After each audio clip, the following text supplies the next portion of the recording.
Me and my ex just broke up. I called my best friend, told her the whole thing. She's like, just come out here. We'll figure it out how we always figure everything out. Find a room for rent for like $500 a month, everything included. I get there. I start applying for leasing jobs out there. I get this one really good interview. They had just sent me an email saying, we're going to give you another interview, and if it all goes good, we're going to offer you the job. That same day, my cousin forwards me a story on IG. It was Kai's story, and it said, looking for an assistant, DM me. I'm like, who is that? He's like, he's this YouTuber that I've been watching for a while. Like, just message him and see. I'm like, all right, I'll message him. So I message him, tell him a little bit about myself, didn't think nothing of it. And then he ends up messaging me back, and he says something like, so far you're the most professional one who's reached out to me, so like we should talk more, something like that. We end up talking back and forth. I tell him, like, he's like, wait, you don't live in Atlanta? And I'm like, no, I'm in Charlotte, but like I could be in Atlanta tomorrow. I could drive there. It's like a 4-hour drive. And he was kind of like, oh, I don't know if I want you to move to Atlanta, because if it doesn't work out, I don't want to be the reason why like you're here with no job. I was like, look, I'm 26 years old. If it doesn't work out, at least I got the experience. Like, I'm not going to be bitter about it or hold it against you if you just decide that you don't want an assistant anymore. And he was like, okay, that's cool. Like, I like your energy. If you can get this one thing done for me, then you can have the job. He said, I want to turn my house into a zoo and I need a zebra. Huh?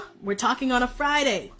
When do you need this zebra by? He says, Monday. I'm thinking he's going to give me a couple of weeks. He says, Monday? While this conversation's going on, I'm blowing up my cousin's phone like, yo, he said I could have the job if I find him a fucking zebra. Get on Google now. I spent that whole weekend calling everybody in Georgia for a zebra. And at this point, I had already been offered now the other job. I call everybody. Finally, I come across some freaking mobile petting zoo that has a zebra. They were not available for the date that I needed, but I begged them. I said, listen, this is gonna sound crazy, but if I don't get this zebra, I'm not gonna have a job. So please, up the price if you have to. And they were like, we'll do it. At the last second, they were like, all right, we'll do it. We'll drive out there. So I tell him, I got the zebra. It's ready. He's like, all right, bet.